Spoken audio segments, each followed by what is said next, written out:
So what I want to talk to you a little bit about are some of the best ways to learn. We talk a lot with teachers and a lot with our students here about the very best way for anybody to learn anything. And if you think about this, you'll be able to relate it to yourself, I'm sure. But the number one way to learn something is to make a mistake. So when you make a mistake, you redirect, hopefully, and then you learn from it and you remember that and you do it differently the next time. So we very much encourage not just kids in the classroom and kids at our reading center, but teachers too in teacher training to make a mistake. Because when they make a mistake, it's an opportunity for everyone to learn.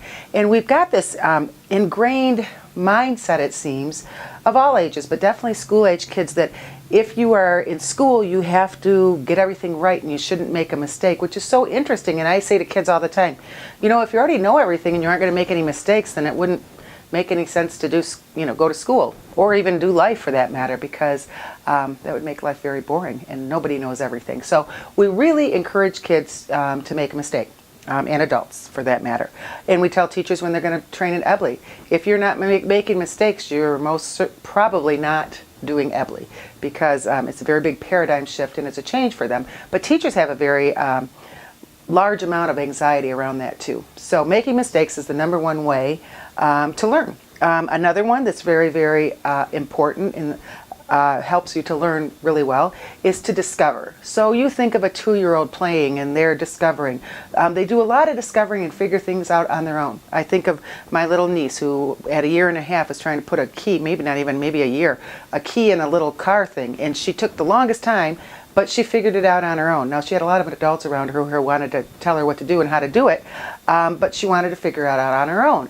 And then she did it over and over again. So discovering on your own is huge. But you think of in school, we often tell kids the answers. We give them the answers without giving them time to think or time to brainstorm or time to figure it out for themselves. So with EBLI, we're always telling teachers, you need to keep your mouth quiet and don't tell them what they're supposed to say, because then they kind of wait for you and then just kind of parrot back.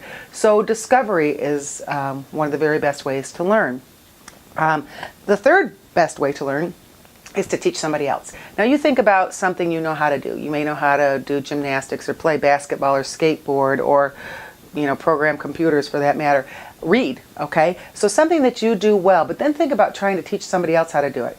Try this little experiment sometime. Do it with putting a shirt on, all right? We all put a shirt on, take it off every day. Think about trying to teach somebody else how to put a shirt on. It's really quite an interesting little exercise that if you try to explain it to somebody else, it's really very challenging. So teaching someone else how to do something is a really great way to be sure that you know how to do it yourself. So you learn it really well. So all three of these things we incorporate always in EBLI training. We always incorporate it in EBLI instruction in a classroom and in everything that we do trying to teach kids and trying to teach adults. So your 3 ways, and you want to be sure that all 3 of these things are going on in instruction. You're going to make a mistake, you are going to discover, and teach somebody else. So those are the 3 best ways to learn. Not to memorize something, not to do a bunch of drill in something, but those 3 things are what you want to have happen to really accelerate learning in any subject matter that you do.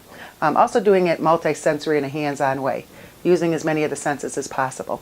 So think about that when you're learning anything yourself, when you're teaching anybody else how to do something, when you're working with your own children or in a classroom, and use that to help them accelerate their learning.